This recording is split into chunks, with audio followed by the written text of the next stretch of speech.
में दीनानाथ नाम के एक किसान के 2 जुड़वा बेटियां थीं। एक का नाम सरस्वती और एक का नाम रमा था। उनकी माँ का स्वर्गवास तो बच्चियों को जन्म देते वक्त ही हो गया था। बड़ी मुश्किल से दीनानाथ ने दोनों लड़कियों को पाल पोस के बड़ा किया। सरस्वती बहुत ही भोली और शांत स्वभाव की थी, बिल्कुल गाय जैसी, मगर रमा बहुत ही चालाक और होशियार थी। सरस्वती के भोलेपन की चिंता दीनानाथ को खाए जा रही थी। सरस्वती की फूटी किस्मत से उसकी शादी भी एक ऐसे लालची घर में हो गई थी जो धन के बहुत लालची थे। सरस्वती की ससुराल में पहली रसोई थी। सरस्वती भोली थी मगर घर के सारे काम करने में माहिर थी। वो अपनी पहली रसोई के लिए अच्छे अच्छे पकवान बना रही थी। अरे माँ, खाना कब बनेगा? भूख के मारे तो मेरे पेट में चूहे दौड़ रहे हैं। क्या बताऊं बेटी, ये बैठे हैं ना तेरे पापा, पता नहीं कहां से इस गवार गरीब लड़की को उठा लाए। मेरे बेटे के लिए गोविंदपुर के सरपंच जी अपनी बेटी का रिश्ता लेकर आए थे, जो दहेज में बड़ी गाड़ी देने वाले थे, और इस गरीब लड़की के बाप ने फूटी कौड़ी तक नहीं दी। तुम क्या जानो सरला, सरपंच जी दहेज तो दे देते, मगर उनकी बेटी तुम्हें खाना नहीं देती। इसे देखो, बेचारी गाय जैसी चुपचाप खाना बना रही है। तुम तो चुप ही रहो, मेरे बेटे की किस्मत फोड़ दी तुमने। अरे बहू, खाना तैयार हुआ या नहीं, या भूखा ही मारोगी आज? आई माँ जी।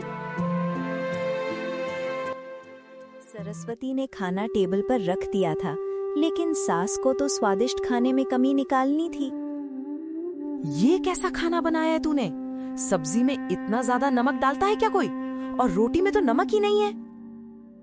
नहीं माँ जी, मैंने तो बराबर नमक डाला था। अच्छा, तो तुझे लगता है मैं झूठ बोल रही हूँ? नहीं माँ जी, मेरा वो मतलब नहीं था। तो क्या मतलब था फिर? तेरे माँ बाप ने खाना बनाना तो सिखाया नहीं, बस सास से जबान लड़ाना सिखाया है तुझे। सरस्वती ये सुन के उदास हो जाती है और आंखों में आंसू लिए अंदर चली जाती है। क्यों झूठ बोल रही है सरला? इतना अच्छा तो खाना बनाया है बेचारी ने। आज इसका पहला दिन है रसोई में, कम से कम आज तो उसे छोड़ दे। तो क्या करूं, आरती उतारूं उसकी? मुझे तो ये लड़की पसंद ही नहीं थी। तुम ही लेके आए हो इसे, गवार कहीं की। सरस्वती बिना खाना खाए दुखी होकर सो गई थी। तभी उसका पति विक्रम आता है। अरे ओ महारानी, कैसे घोड़े बेच के सो रही हो? उठो यहाँ से, ये पलंग तुम्हारे बाप ने नहीं दिया है मुझे दहेज में। विक्रम की कठोर बातें सरस्वती के सीने में कांटों की तरह चुभ रही थी। ये सुनकर सरस्वती की आंखें भर आती है। कहते हैं कि बहू घर की लक्ष्मी होती है, लेकिन कुछ घर ऐसे भी होते हैं जहां लक्ष्मी को पहले ही दिन बोझ समझ लिया जाता है।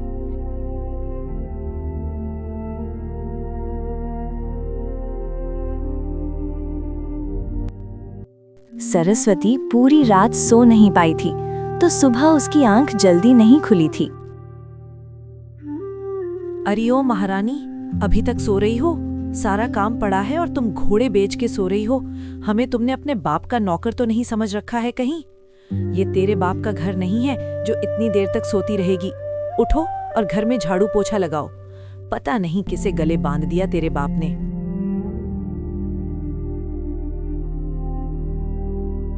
सरस्वती दुखी होके झाड़ू पोछा करने लग जाती हैं। एक दिन सरस्वती रसोई में खाना बना रही थी, तभी उसकी ननद रसोई में आती है। अरे भाभी, मुझे आपके गहने चाहिए थे।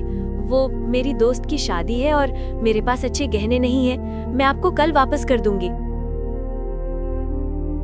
ठीक है, मैं खाना बना के दे दूंगी। ठीक है, तो मैं बाहर आपका इंतजार करूंगी। सरस्वती अपने गहने निकालकर अपनी ननद को दे देती है। हार को देख के वो खुश हो जाती है। दूसरे दिन जब सरस्वती अपने गहने लेने जाती है तो सास मना कर देती है। दीदी, वो गहने दे दीजिए जो मैंने आपको दिए थे, मैं उन्हें संभाल के रख देती। कौन से गहने? अब तुझे कोई गहने वहने नहीं मिलने वाले। वो अब इस घर के हैं, उन्हें मैंने संभाल के रख दिया है। आई बड़ी अपने गहने लेने, भूल जा उन्हें अब। और दोनों माँ बेटी हंसने लगती है। दरअसल ये सास ननद की चाल थी सरस्वती से गहने हड़पने की। सरस्वती ये देखकर रोने लग जाती है, क्योंकि वो गहने उसकी माँ की आखिरी निशानी थी। वो उन्हें खोना नहीं चाहती थी, वो उसके दिल के काफी करीब थे। एक दिन जब सरस्वती के पति विक्रम के दोस्त घर आते हैं, सरस्वती उनके लिए चाय लेके आती है। अरे विक्रम, यही है क्या तेरी बीवी?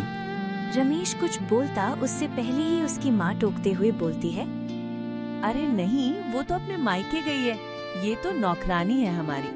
बेचारी को याद आ रही थी अपनी बहन की, रो रही थी, तो मैंने सोचा बेचारी कुछ दिन रह आएगी अपने मायके। ये सुन के सरस्वती और दुखी हो जाती है। उसके ससुराल वाले उसे बहू का दर्जा ही नहीं देना चाहते थे। एक दिन तीनों माँ, बेटी और बेटा मिलके प्लान बनाते हैं सरस्वती को घर से निकालने के लिए। अपनी योजना के अनुसार एक दिन उसे घर से निकाल दिया। वजह वही पुरानी थी, दहेज का ताना और झूठे आरोप। रोती बिलखती सरस्वती अपने पिता दीनानाथ के घर पहुंची।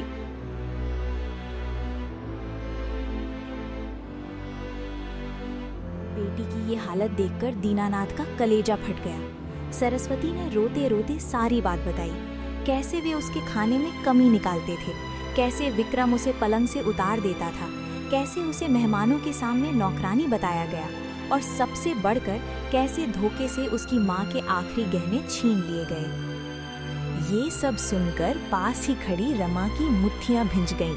उसकी आंखों में अंगारे दहक उठे। सरस्वती गाय थी तो रमा शेरनी थी। उसे अपनी बहन के भोलेपन पर गुस्सा भी आ रहा था और तरस भी। रमा ने सरस्वती के आंसू पूछे और दृढ़ आवाज में बोली, बस दीदी, बहुत हो गया। अब तुम्हारे आंसू बहने का नहीं, बल्कि उनकी अक्ल ठिकाने लगाने का समय है। तुम यहीं पिताजी के पास आराम करो। अब उस घर में सरस्वती नहीं, उसकी परछाई जाएगी, लेकिन एक नए रूप में। बेटी, तू क्या करने वाली है? वे लोग बहुत बुरे हैं। रमा ने एक कुटिल मुस्कान के साथ कहा, पिताजी, लोहा ही लोहे को काटता है। उनकी चालबाजी का जवाब अब मैं अपनी होशियारी से दूंगी। अगले दिन सुबह रमा ने सरस्वती जैसी ही साड़ी पहनी, लेकिन उसकी चाल में सरस्वती जैसी झिझक नहीं, बल्कि एक गजब का आत्मविश्वास था। वो विक्रम के घर के दरवाजे पर पहुंची। आ गई महारानी, बड़ी जल्दी अकल ठिकाने आ गई। मैंने तो सोचा था 2-4 दिन मायके में रोटियां तोड़ कर आएगी। चल अंदर, घर का सारा काम पड़ा है। रमा ने सास की आंखों में आंखें डालकर देखा और एक हल्की सी मगर तीखी मुस्कान दी। जी माँ जी, आ गई। अपना ही घर है, कोई धर्मशाला थोड़ी है जो छोड़कर चली जाऊंगी। सास उसकी आवाज में आई इस नई खनक से थोड़ी चौंकी, पर ध्यान नहीं दिया। दोपहर को रमा ने खाना बनाया। जानबूझकर उसने आज सब्जी सच में थोड़ी तीखी और चटपटी बनाई थी। जैसे ही सबने खाना शुरू किया, सास ने पहला निवाला लेते ही मुंह बनाया। अरे ये क्या बना दिया? इतनी मिर्ची? मार ही डालेगी क्या हमें? कल तक तो नमक नहीं डालती थी, आज पूरा मिर्ची का डिब्बा उलट दिया। सरस्वती होती तो रोने लगती, लेकिन ये रमा थी। उसने तुरंत जवाब दिया, अरे माँ जी, आप ही तो कहती थी कि मेरे हाथ में स्वाद नहीं है। मुझे लगा शायद आपकी उम्र के साथ जुबान का जायका चला गया है, इसलिए थोड़ा तीखा बना दिया ताकि आपको कुछ तो स्वाद आए। सास और ननद सन्न रह गईं। ये गंगी गाय आज पलटकर जवाब कैसे दे रही है? विक्रम ने भी पत्नी को घूर कर देखा। बेटी, पानी ला जल्दी, मार डाला है राम। रात हुई। रमा कमरे में आराम से पलंग पर बैठी थी। विक्रम अंदर आया और उसे पलंग पर बैठा देख आग बबूला हो गया। तेरी हिम्मत कैसे हुई मेरे पलंग पर बैठने की? नीचे उतर, तेरे बाप ने दिया है क्या ये पलंग? रमा बिजली की फुर्ती से उठी और विक्रम के करीब जाकर उसकी आंखों में देखते हुए कड़क आवाज में बोली। सुनो विक्रम बाबू, अपनी आवाज नीचे रखो। ये कमरा मेरा भी है और ये पलंग भी। मैं तुम्हारी ब्याहता पत्नी हूँ, कोई खरीदी हुई गुलाम नहीं।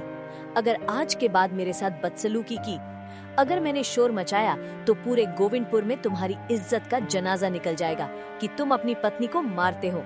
फिर देखते हैं समाज में कैसे थू थू होती है तुम्हारी। विक्रम रमा का ये रौद्र रूप देखकर सहम गया। उसने ऐसी तेज तर्रार लड़की की उम्मीद नहीं की थी। वो चुपचाप जाकर सोफे पर लेट गया। अब बारी थी सबसे बड़े घाव पर मरहम लगाने की, माँ के गहने। रमा जानती थी कि सीधे मांगने पर वे कभी नहीं मिलेंगे। उसे उनकी लालच का ही इस्तेमाल करना था। अगले दिन रमा अपनी ननद और सास के पास गई और बहुत ही रहस्यमयी तरीके से फुसफुसाई। सुनो ननद जी, एक बात बतानी थी। मेरे मायके से खबर आई है कि हमारे गांव में एक बहुत बड़े साधु बाबा आए हैं। वे अपनी शक्ति से सोने के गहनों को 2 गुना कर देते हैं। बस शर्त यह है कि उन्हें असली पुराने गहने दिखाने पड़ते हैं। लालची ननद की आंखें चमक उठी। सच में भाभी, 2 गुना? हाँ, लेकिन मेरे पास तो अब गहने हैं नहीं, सब माँ जी ने रख लिए हैं। अगर वे गहने मिल जाते तो मैं बाबा के पास ले जाती और हम सबके लिए नए गहने बनवा लाती। लालच में अंधी सास ने सोचा कि अगर पुराने गहनों से नए और दुगने गहने मिल रहे हैं तो क्या बुराई है। सास सरस्वती के गहने लेकर आई और सरस्वती के हाथों में थमा दिए।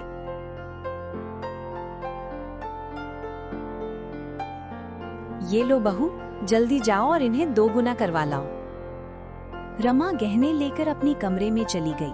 अपनी दिवंगत माँ की आखिरी निशानी देखकर उसकी आंखें भर आईं, लेकिन उसने खुद को संभाला। तभी सास और ननद वहाँ आ गईं। भाभी, जा रही हो ना बाबा के पास? कौन बाबा?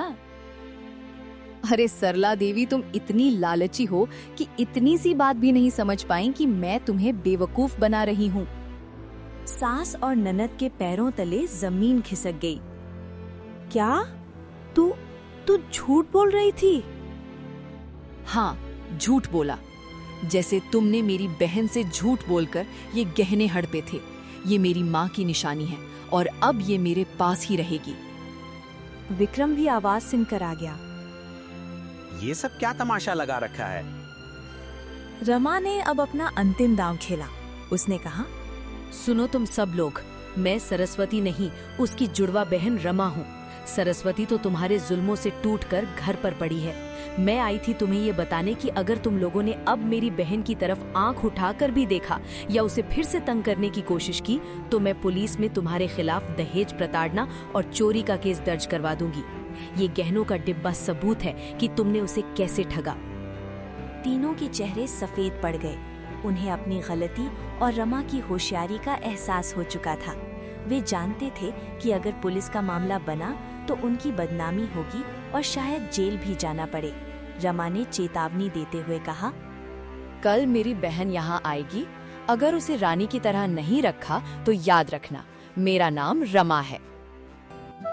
अगले दिन जब सरस्वती ससुराल पहुंची तो नजारा बदला हुआ था। सास ने खुद आगे बढ़कर सरस्वती का स्वागत किया, ननद ने पानी पिलाया और विक्रम सिर झुकाए खड़ा था। सरस्वती हैरान थी कि ये चमत्कार कैसे हुआ।